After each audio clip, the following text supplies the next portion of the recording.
आप सभी फेसबुक मित्रों का बहुत बहुत धन्यवाद, शुक्रिया जो आपने अपना कीमती समय दिया। और आज मैं बहुत लालायित था आपके साथ चर्चा करने के लिए, मुझे आपसे रूबरू होने के लिए। काल कोठरी में 14 महीने तक रखा। 14 महीने के बाद मैं आपके सामने जो हमारे ऊपर जो अन्याय हुआ है, एक ऐसा पहाड़ टूटा है जिससे मेरे बेटे को अमेरिका जाना था पढ़ने के लिए, वो भी जेल की सलाखों के पीछे आया। आखिर इसके पीछे क्या क्या कारण हैं? मैं जनता की अदालत में अपना पक्ष रख रहा हूँ। जनता की अदालत से ऊपर कुछ नहीं है और मुझे न्यायालयों पर भी पूरा विश्वास है। और आप लोगों से मैं हाथ जोड़कर विनती कर रहा हूँ, आप मेरा इतनी मदद कर दीजिए कि जो मैं फेसबुक लाइव ये जो वीडियो आप तक पहुँच रही है, आप इसको इतना शेयर कर दीजिए कि जो एसटी के बिलोंग करती है हमारी महामहिम राष्ट्रपति महोदया, और दोनों एसटी बाप बेटे पर जो अन्याय हुआ है वो वीडियो वहाँ तक पहुँचे। वो वीडियो महामहिम हमारे जो पूरे देश सुप्रीम कोर्ट के जो न्यायाधीश हैं वहाँ तक पहुँचे और माननीय उच्च न्यायालय के न्यायाधीश तक पहुँचे कि कितना बड़ा अन्याय हमारे साथ हुआ है। इसके सिलसिलेवार मैं आपके सामने जो अपना पक्ष रखने का मुझे सौभाग्य मिल रहा है, मैं आपको बताना चाहता हूँ। 2016 में पूरे दुनिया ने देखा है किस तरीके से मेरी हत्या करने के लिए एक षड्यंत्र रचा गया था, पथराव हुआ था। बड़े मुश्किल उससे उभरा। उसके बाद मेरे पास में बंधुआ मजदूर आते हैं। उन बंधुआ मजदूरों की पीड़ा को लेकर वरिष्ठ पुलिस अधीक्षक तक पहुंचता हूं। पहली बार पूरे देश में बंधुआ मजदूर, बाल मजदूर, महिला उत्पीड़न का मुकदमा एक भाजपा नेता के खिलाफ होता है जौनसार बावर में, त्यूनी थाने के अंदर। 5, इस पे आप गौर करिएगा, 5 फरवरी 2023। और तीसरी जो वजह है इसमें मुकदमे की, वो वजह यह है कि बाकायदा जांच पहले वरिष्ठ पुलिस अधीक्षक ने करी और फिर उसके बाद थाना अध्यक्ष त्यूनी ने करी। 12 दिन जांच करने के बाद मुकदमे दर्ज हुए हैं 3।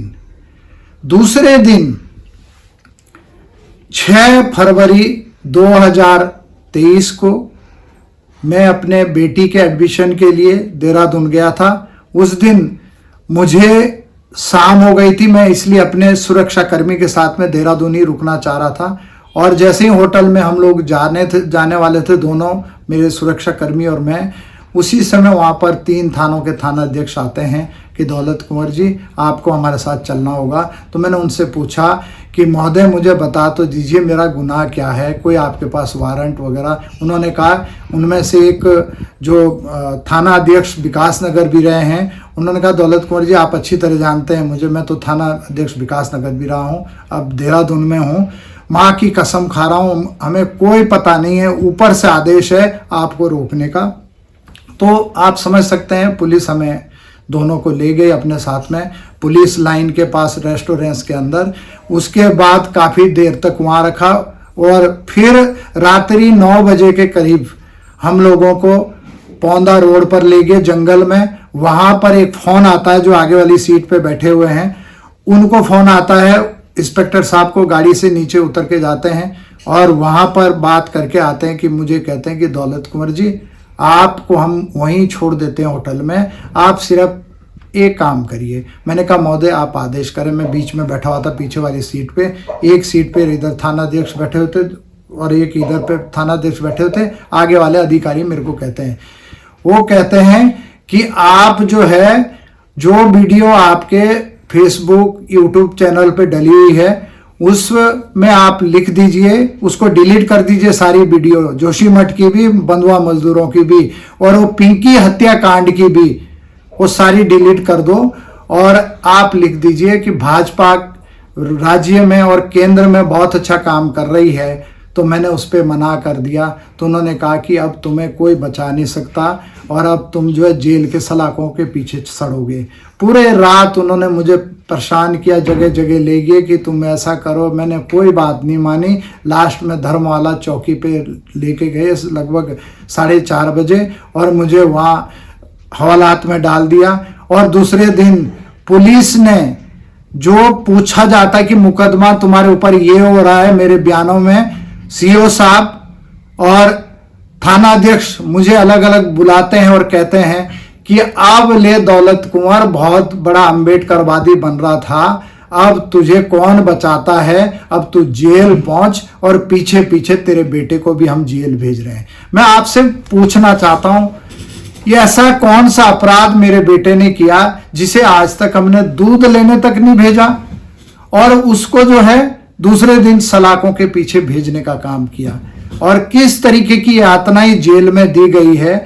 3 महीने तक मुझे बैरिक संख्या 3 के अंदर और उसके अंदर B1 में शौचालय के पास सुलाया गया। अब आप समझ सकते हैं किसका इशारा था, कितना तोड़ा गया मुझे। मैं आप जनता जनार्दन से ये पूछना चाहता हूं, वो जो धन्यवाद देना चाहता हूं प्रिंट मीडिया का, धन्यवाद इसलिए देना चाहता हूं, लोकतंत्र का चौथा स्तंभ है।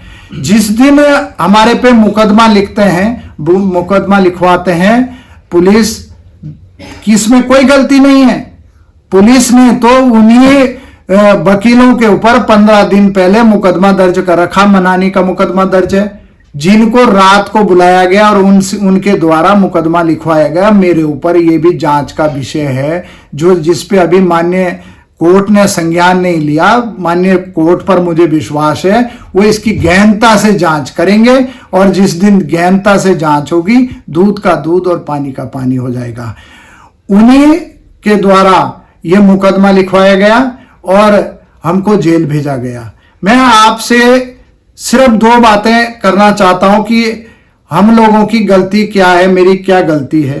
मेरी सबसे पहले गलती, बद्रीनाथ में प्रधानमंत्री जी माणा में आए थे, मैं पिंकी हत्याकांड में वहां गया था, वहां हमने धरना प्रदर्शन किया जनसभा में, वहां से गिरफ्तार करके हमें जो है देहरादून तक, मुझे जो मेरे साथ में औरों को तो पुलिस दूसरे गाड़ी में ले गई और मुझे जो है बकायदा गोचर से हेलीकॉप्टर से जोलीग्रांट तक छोड़ा, उसके बाद घर छोड़ा। मैं उसके बाद फिर दोबारा चले गया उस आंदोलन में करने के लिए।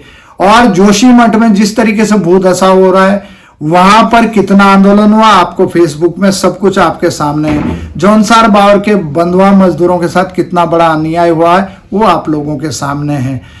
बस मुझे और मेरे बेटे को जो सजा मिली है, ये इसीलिए मिली है कि 2022 में ऐसा कोई दिन नहीं था जो मैं भाजपा सरकार के सामने जनता की जो समस्या वो लाता नहीं था, क्योंकि मैं एक सामाजिक कार्यकर्ता हूं। मेरा फर्ज है, मेरा दायित्व है कि जनता की समस्या सरकार के संज्ञान में लानी है और सरकार का कर्तव्य है उसका निस्तारण करना। लेकिन सरकार, माननीय प्रधानमंत्री मोदी जी से मेरा निवेदन हाथ जोड़कर, यदि ये वीडियो साथियों आप इतनी शेयर कर दीजिए ताकि प्रधानमंत्री जी तक पहुंचे किस तरीके से मेरे और मेरे बेटे के साथ में अन्याय हुआ है। हमको इंसाफ तभी मिल सकता है जब इस पे बहुत बारीकी से जांच होती है कि किस तरीके से मुकदमा लिखवाया गया। और प्रिंट मीडिया ने जो जिस तरीके से इसको प्रकाशित किया कि डीजीपी के नाम से वकीलों से ठगे 10 लाख रुपए, उसका कोई रिकॉर्ड नहीं है पुलिस के पास आज तक।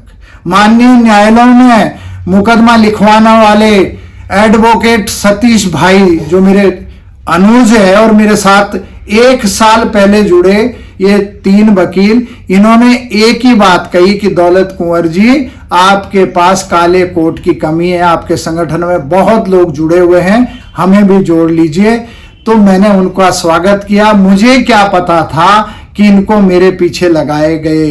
डीजीपी साहब का तो मैं धन्यवाद करना चाहता हूं, उन्होंने तो जाते जाते, क्योंकि मुझे 1 साल 14 लगा लीजिए 14 महीने जेल में हुए हैं, डीजीपी साहब ने उन्हीं वकीलों के सामने ये कहा था मुझे कि दौलत कुंवर, मैं 1 साल में रिटायर होने वाला हूं, तुम अपने जौनसार बावर में अगर चाहते हो जो मेरे हाथ में है चौकियां खुलवा दीजिए। मैं धन्यवाद करना चाहता हूं डीजीपी साहब का। उन्होंने एक चौकी सैया खोली, एक पुलिस चौकी क्वासी खोली, एक पुलिस चौकी लाखा मंडल खोली। उसी को जो चक्राता और विकास नगर में जिन्होंने मेरे ऊपर पथराव करा, 2 नेता है, आप लोग भली भांति जानते हैं। उन्हीं ने झूठे मुकदमे में बदनाम करने के लिए दोनों बाप बेटों को जेल भेजा और अब आखिरी में मेरी सब सुरक्षा छीन गई है। मेरे पास कोई गाड़ी घोड़ा नहीं है, कुछ नहीं है, और अब मेरी कभी भी घर से जाने के बाद कहीं भी हत्या हो सकती है, क्योंकि अब आखिरी और इनके हाथ में कुछ नहीं रहा। इन्होंने दोनों काम कर लिए हैं, बदनाम भी कर लिया है, डरा भी लिया है, अब हत्या करेंगे। तो मुझे आप लोगों पे विश्वास है कि हमें न्याय मिले। आप सभी का बहुत बहुत धन्यवाद, बहुत बहुत शुक्रिया।